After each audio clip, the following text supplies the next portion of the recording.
قصہ حضرت ابو ذر غفاری رضی اللہ تعالیٰ عنہ کا اسلام لانے کا۔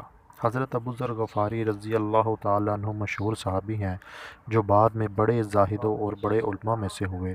حضرت علی رضی اللہ تعالیٰ عنہ کا ارشاد ہے کہ ابو ذر ایسے علم کو حاصل کیے ہوئے ہیں جس سے لوگ عاجز ہیں، مگر انہوں نے اس کو محفوظ کر رکھا ہے۔ جب ان کو حضور اقدس صلی اللہ علیہ وآلہ وسلم کی نبوت کی پہلے پہل خبر پہنچی تو انہوں نے اپنے بھائی کو حالات کی تحقیق کے واسطے مکہ بھیجا کہ جو شخص یہ دعویٰ کرتا ہے کہ میرے پاس وحی آتی ہے اور آسمان کی خبریں آتی ہیں، ان کے حالات معلوم کریں اور اس کے کلام کو غور سے سنیں۔ وہ مکہ مکرمہ آئے اور حالات معلوم کرنے کے بعد اپنے بھائی سے جا کر کہا، میں نے ان کو اچھی عادتوں اور عمدہ اخلاق کا حکم کرتے دیکھا اور ایک ایسا کلام سنا جو نہ شعر ہے نہ کہانوں کا کلام ہے۔ ابو ذر کی اس مجمل بات سے تشکی نہ ہوئی تو خود سامان سفر کیا اور مکہ پہنچے اور سیدھے مسجد حرام میں گئے۔ حضور صلی اللہ علیہ وسلم کو پہچانتے نہیں تھے اور کسی سے پوچھنا مسلط کے خلاف سمجھا۔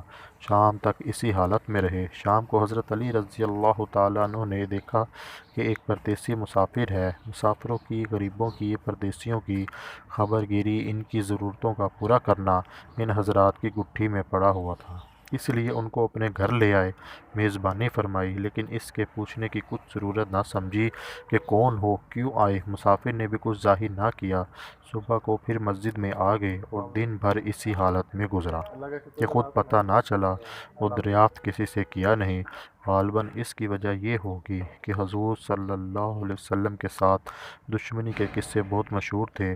آپ صلی اللہ علیہ وسلم کو اور آپ صلی اللہ علیہ وسلم کے ملنے والوں کو ہر طرح کی تکلیفیں دی جاتی تھی۔ ان کو خیال ہوا کہ صحیح حال معلوم نہیں ہوگا اور بدگمانی کی وجہ سے مفت کی تکلیف علیحدہ رہی۔ دوسرے دن شام کو پھر حضرت علی رضی اللہ تعالیٰ عنہ کو خیال ہوا کہ پردیسی مسافر ہے، بظاہر جس غرض کے لیے آیا ہے وہ پوری نہیں ہوئی، اس لیے پھر اپنے گھر لے گئے اور رات کو کھلایا سلایا، مگر پوچھنے کی اس رات بھی نوبت نہ آئی۔ تیسری رات کو پھر یہی صورت ہوئی تو حضرت علی رضی اللہ تعالیٰ عنہ نے دریافت کیا کہ تم کس کام آئے ہو، کیا غرض ہے؟ تو ابو ذر رضی اللہ تعالیٰ عنہ نے اول ان کو قسم اور عہد و پیمان دیے اس بات کے وہ صحیح بتائیں، اس کے بعد اپنی غرض بتلائی۔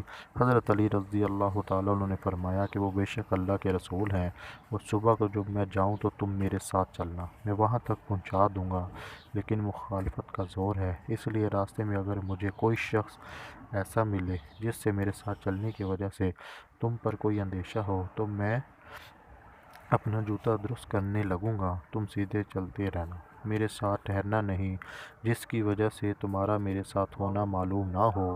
چنانچہ صبح کو حضرت علی رضی اللہ تعالیٰ عنہ کے پیچھے پیچھے حضور صلی اللہ علیہ وسلم کی خدمت میں پہنچے، وہاں جا کر بات چیت ہوئی، اسی وقت مسلمان ہو گئے۔ حضور اقدس صلی اللہ علیہ وسلم نے ان کی تکلیف کے خیال سے فرمایا کہ اپنے اسلام کو ابھی ظاہر نہ کرنا، چپکے سے اپنے قوم میں چلے جاؤ، جب ہمارا غلبہ ہو جائے تو اس وقت چلے آنا۔ انہوں نے عرض کیا کہ یا رسول اللہ، اس ذات کی قسم جس کے قبضہ میں میری جان ہے کہ اس کلمہ توحید کو ان بے ایمانوں کے بیچ میں چلا کر پڑھوں گا۔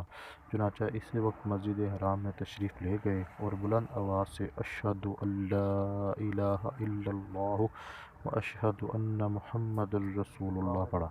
پھر کیا تھا، چاروں طرف سے لوگ اٹھے اور اس قدر مارا کہ زخمی کر دیا، مرنے کے قریب ہو گئے۔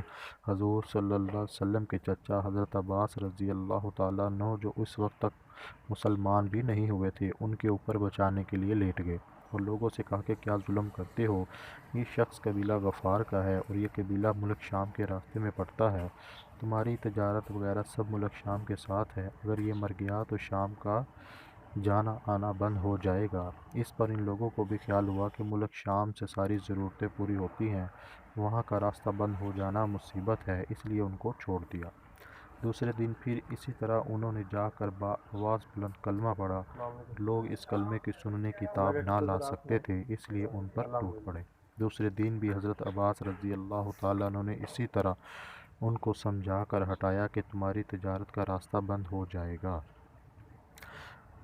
حضور صلی اللہ علیہ وسلم کے اس ارشاد کے باوجود اپنے اسلام کو چھپاؤ، ان کا یہ فعل حق کے اظہار کا ولولہ اور غلبہ تھا کہ جب یہ دین حق ہے تو کسی کے باپ کا کیا اجارہ ہے جس سے ڈر کر چھپایا جائے، اور حضور صلی اللہ علیہ وسلم کا منع فرمانا شفقت کی وجہ سے تھا کہ ممکن ہے تکالیف کا تحمل نہ ہو، ورنہ حضور صلی اللہ علیہ وسلم کے حکم کے خلاف صحابہ کی یہ مجال ہی نہ تھی۔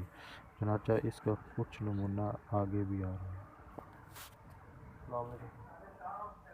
اللہ کا شکر سر، آپ سنائیں۔ چونکہ حضور اقدس صلی اللہ علیہ وسلم خود ہی دین کے پھیلانے میں ہر قسم کی تکلیفیں برداشت فرما رہے تھے، اس لیے حضرت ابو ذر رضی اللہ تعالیٰ عنہ نے سہولت پر عمل کے بجائے حضور صلی اللہ علیہ وسلم کے اتباع کو ترجیح دی۔